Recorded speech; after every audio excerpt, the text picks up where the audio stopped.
So we're gonna start off by just chopping up some onions and garlic. So we're just gonna get about 3.5 white onions, cut them super fine. So pozole goes back to the Aztecs throughout Spanish colonization. The ingredients have changed slightly, but also enhanced it. Some of it even called it a wedding soup. Not sure if it has anything to do with the fact of drinking a lot, and then maybe the next day you have that soup there as the perfect hangover cure. So this is about 3 chopped onions.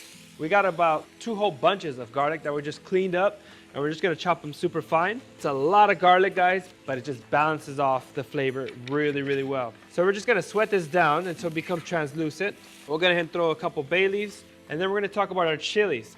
The main chili that we're using here is gonna be the guajillo chili. And that's what gives it that amazing, rich red color. These are not spicy, this is more flavor. To that, we're gonna be adding some New Mexico chilies. Now, New Mexico chilies is a chili that gets used heavily when it goes to a Durango region, which is where my grandmother's from. So we're just gonna tear it up. These have already been clipped of the stem. We got rid of all the seeds, and we're gonna lightly fry it. If you can get your hands on some soft, pliable chilies, I mean, look at the color. You can already tell what it's gonna bring to the table is gonna be something special. Believe it or not, it's said that Mexico is the country that brought chilies to the world. So essentially, without discovering these chilies from Mexico, colonial Spanish times, we'd have no, Thai food and all the other cuisines that use chilies. This is where it all came about. We want to soften them up, but we don't want them to get dry and crispy. Look at the onions are already turning red, and that's from the flavor that it's already given out from these dried chilies here. Now we've sweated these guys, but we want to make sure they're completely hydrated. So we're gonna incorporate 2 cups of water here. So we're just gonna let that sit for about 3 to 4 minutes.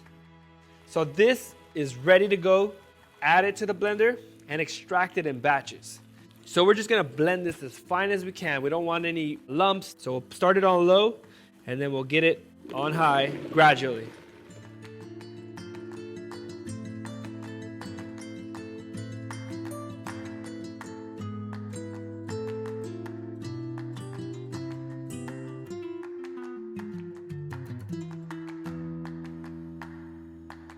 Now that we have our sauce, let's go ahead and get our stock and put that real focus on creating a rich, amazing, flavorful broth. So we're gonna go ahead and get 1 pound of pork neck, and these have been cut in strips.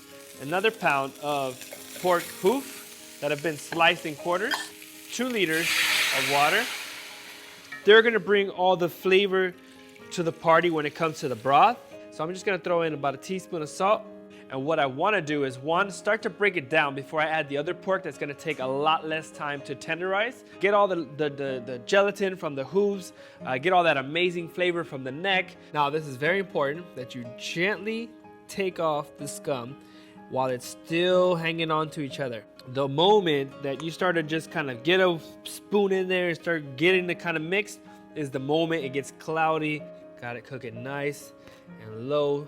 So we'll keep skimming this as this continues to cook. This is gonna cook for about 45 minutes. While that's going, I got 3 pounds of pork shoulder here. So obviously they reduce in size, so we want them about 1 inch thick pieces all around.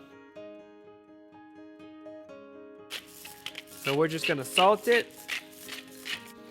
And the time that the broth is there cooking for 45 minutes, this is curing for the same 45 minutes. So basically, I'm just gonna go ahead and refrigerate this, and that is gonna just cure it and season it amazingly by the time it's ready to get thrown back in the broth. So we'll be back in about 45 minutes and get that right on in there. We have had our soup cooking for 45 minutes. Now let's go that extra mile and add all the flavors so it can all develop at the same time. So we have our curing pork. Now we have chili paste here. It's just so vibrant. You can already tell the flavors are gonna be amazing. This is gonna be a pozole to celebrate any occasion. Look at that, oh yeah. So for now, we're gonna go ahead and tenderize this meat, let it cook. We're gonna bring it to a very low simmer and then just keep it covered for about an hour, 15 minutes. This soup looks 90% there, and the meat is tender. All of the pork neck and the pork trotter, I went ahead and took them out. This is the point where if I continue to cook the trotter too much, then the bones start kind of separating. So I'm gonna take them out beforehand. Now with this pozole, we're gonna be using hominy, which has been cooked with nixtamal, extracting the nutrients, and then we're gonna continue cooking it for another 15 minutes. I mean, the flavor of the sauce and everything that combines is just harmonious, it's hearty, and it's just super flavorful. While that's going on, let's make curtido. So curtido is a cabbage slaw that's been slightly cured with some salt, a little bit of acid, and then a little more components to kind of make it somewhat of a salad slaw. So we're gonna start by slicing thin this cabbage, as thin as we possibly can.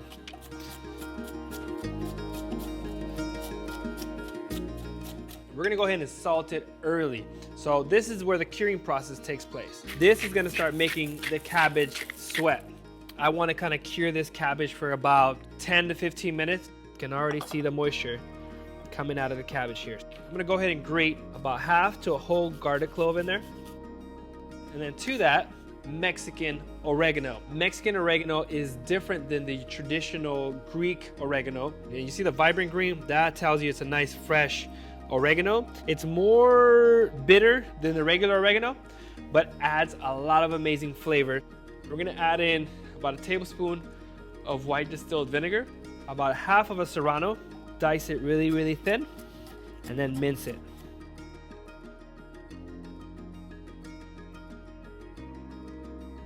We're gonna get a red onion and just slice it as thin as possibly can be.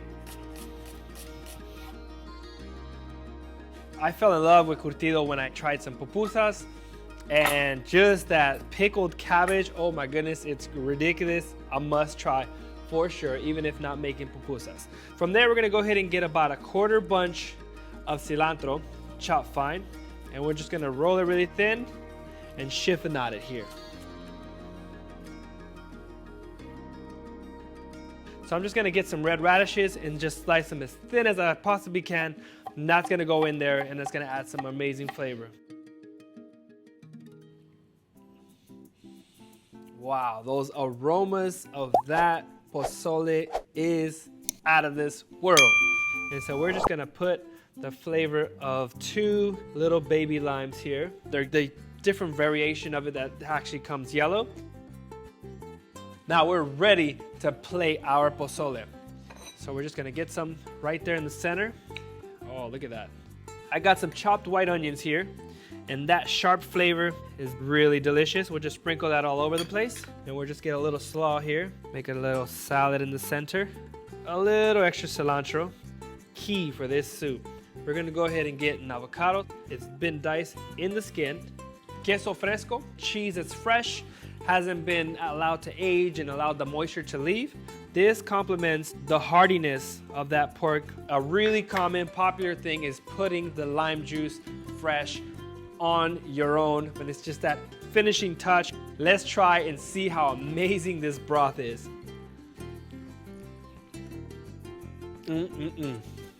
That perfect balance of hominy, of pork, the chili that's just kind of marinating everywhere, as well as the cabbage slaw. And this is that type of dish that reminds you of every celebration that you've had. I've had a lot of fun. This is the Taste Show. Until we meet again, I hope you enjoy this amazing pozole.